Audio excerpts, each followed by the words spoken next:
অন্তর্বর্তীকালীন সরকারের প্রধান উপদেষ্টা ডক্টর মোহাম্মদ ইউনূস আজারবাইজান সফর শেষে দেশে ফিরে হজরত শাহজালাল আন্তর্জাতিক বিমানবন্দরে যাত্রীদের জন্য সুপরিসর যাত্রী লাউঞ্জের উদ্বোধন করবেন।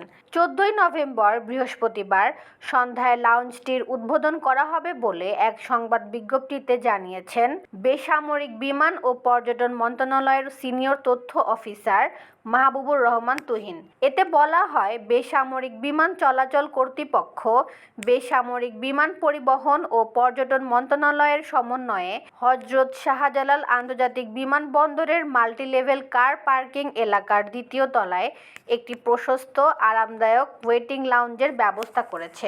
নতুন লাউঞ্জটিতে নির্ধারিত অপেক্ষমান কক্ষ, বেবি কেয়ার কক্ষ, নারী পুরুষের উভয়ের ইবাদতখানা এবং স্বল্প মূল্যের ক্যাফেটেরিয়া সুবিধা রয়েছে।